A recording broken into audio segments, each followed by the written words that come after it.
I hate theater. Well, it's just so disappointing, isn't it? Do you know what I do when I'm sitting in a darkened theater waiting for the lights to come up? I pray. Dear God, please let it be a good show. And let it be short. Oh, Lord in heaven, please. 2 hours is fine, 3 hours is too much. And to keep the actors out of the audience, God.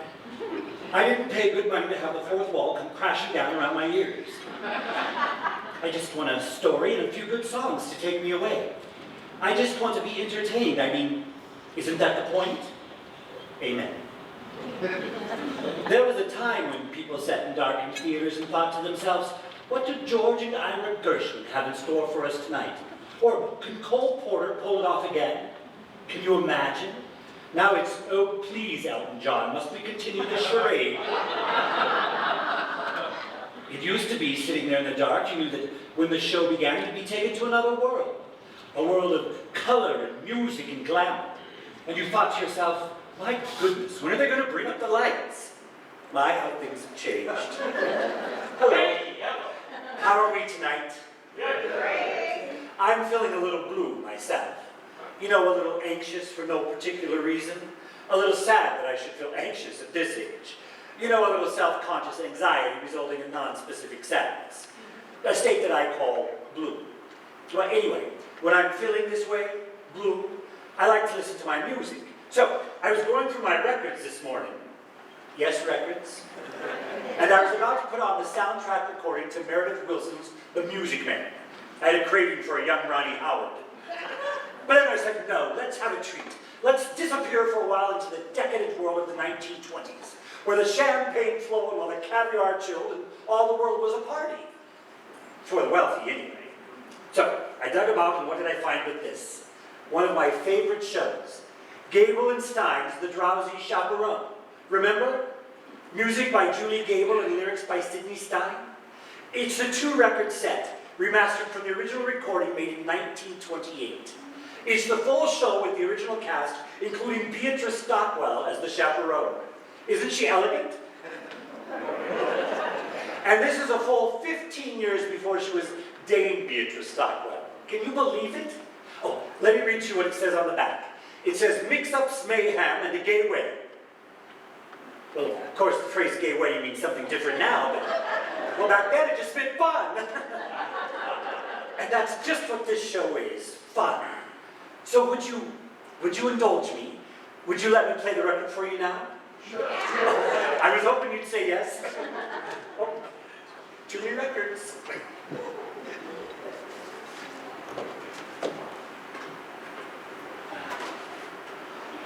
You hear that static? I love that sound. To me, that's the sound of a sound machine, a time machine starting. All right, let's visualize. Imagine, if you will, it's November 1928, and you've just arrived at the doors of the Roscoe Theater in New York. It's very cold. Remember when it used to be cold in November?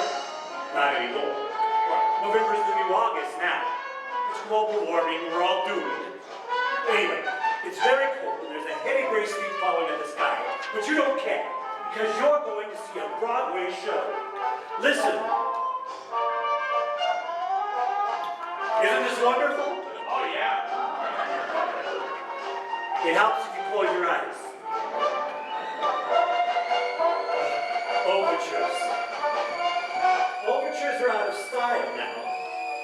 Well, I miss them. They're the show's way of welcoming you. Hello, the meal will be served shortly, but in the meantime, would you like to have an appetizer? Why, that's what an overture is. It's a musical appetizer, a poo-poo platter of tunes, if you will. Something new. What can it be? Sounds like a dance tune. Kind of rollicking. Maybe involving pirates. Don't worry, there are no planets. Oh, and now here it is. The moment when the orchestra begins to do. Way from being transformed.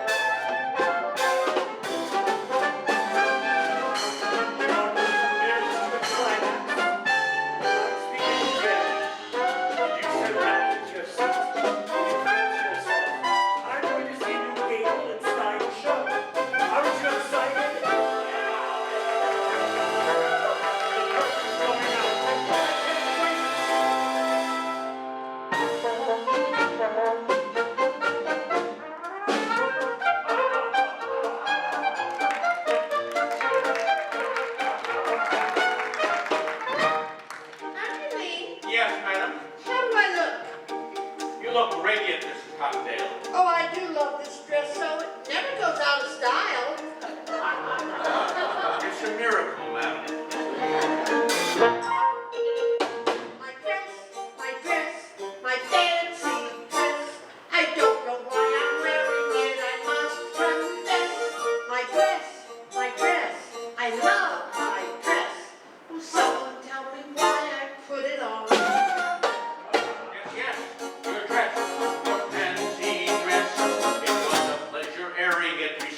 ding-a-long. I don't even know what that means. Now, I'll try to talk you through this record as best I can. Don't worry, it won't be hard to follow. So, we begin with a welcome from the love-struck groom. Well, I just wanted to thank you all for coming. Why, I tell you, I must be some lucky fellow. Who would have thought that I, Robert Martin, would be marrying this glamorous showgirl, and that showgirl would give up a very successful career. For me, Robert Martin. Now, if it weren't for Prohibition, I'd say, let's raise a glass. Here, here. To Miss Janet Vandegraff, the most beautiful girl in the world. Absolutely not. Excuse me. The groom mustn't see the bride on the wedding day. It's bad luck. I hope you heard that, because that's the plot, basically. Hang on for the ride. Breakfast will be served in the Arabian room. Say, isn't it a little early in the day to be drinking? I don't understand the question. Look, you just make sure Janet stays away from Robert. You understand? You're the chaperone. That's your job. Aye, mon Capitan. Oh, Robert, who is my little monkey? I am. I'm your little monkey. So, the bride and the groom are whisked away, and we turn our attention to the B plot, which involves the producer. Mr. Bouncing! Getting married to even showbiz. Mr. Bouncing! Doesn't she know I got obligations? Mr. Bouncing! Oh. I can be your leading lady. You said it yourself. I'm useless in the chorus. Give it for the last time. You ain't got what it takes. Oh, but I've been taking lessons. Singing, acting, ballet. Ballet. Yeah, and I'm pretty good too. Last week I auditioned the Swanee Lake. A little annotation. Kitty and Feltzik were a couple in real life. Jack and Sadie Adler. Now, this is a familiar comic construct. A stupid woman and her long-suffering companion. Well, she seems stupid, but in the end she does something clever and makes everyone wonder whether it was all just an act. The irony here is that Sadie actually was quite stupid. Well, Jack had to explain all their jokes to her, apparently, but still she had a wonderful career on the stage. Well, at that time, the theater was the only place where stupid people could earn a decent living. This was before reality television, of course. Kitty, I don't have time for this. A penny full, Mr. Felty? Not now. Then perhaps night we're better off. Boys, I'm not hungry. Well, then maybe we could give you something else to chew on. Yeah, something that ain't food. What? Your confusion is to be expected. Although we stand before you in the guise of innocent pastry chefs, we are also, and primarily, employees of a certain individual. A certain individual. A certain individual who happens to be the largest single investor in Felton's Follies. He has sent us here as pastry chefs to express his concern about Miss Vandegraff's impending nuptials. Specifically, that if she gets married and leaves the show, then there ain't no show! Say, don't I know you? No, you don't. Have you ever spent any time in Toledo? Have you ever spent any time in a coma? No, but I have a cousin in Seattle. Kitty! Boys, you can tell your boss that this wedding is never going to happen. You have my word. Oh, we'll take your word, all right. But to go back on that word would be a recipe for disaster. Now, we hope we made ourselves perfectly clear. One can only hope. You just gotta be kidding me. A trifle much? Don't tart with me. All right, you can drop the pastry chef routine. Alas, big and Nash, we're on the lamb. Lamb's an entree, you macaroon. The gangsters were played by interchangeable Broadway duo, the Short brothers, John and Peter Short. They were born Abel and Mendel Mishwashkowitz, but were renamed at Ellis Island by a sarcastic immigration official. They're an early example of the typical Broadway gangster, full of wordplay and stylized movements. Not very intimidating, unless you find dancers intimidating, which I do, but for reasons that would not be appropriate to this situation. We'll leave the matter in your hands, Mr. Felty. In the meantime, feel free to browse the dessert carousel. Try the Toledo surprise. It's to die for!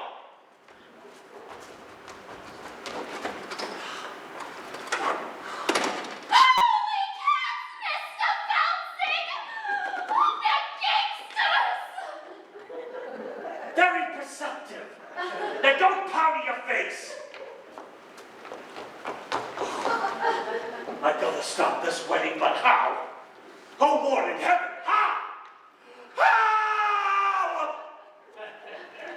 I always thought that moment was a little overplayed.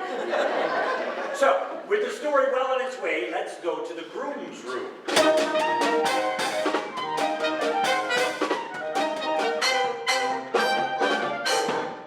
Hey there, handsome. Show me those pearly whites. The groom was played by the dashing Percy Hyman. He started out as the Albright toothpaste man. His fabulous smile adorned every tooth. Albright was hugely popular in the early 20s because it contained cocaine. Oh, it's true. If you looked at the label, it was the 5th ingredient down, right after sugar. Anyway, it wasn't long before he was a huge matinee idol. Now, don't you worry. It's perfectly normal for a groom to be nervous on his wedding day. It is? Of course. I love Percy Hyman. Now, there are some people that say that he was a bad actor, but to those people I say, shut up. Hey there, Mr. Mirrorman. Shaking in the weekend. Trembling like the freight got through. Something very bothering you. You know you got cold feet. Brother, you've got cold feet.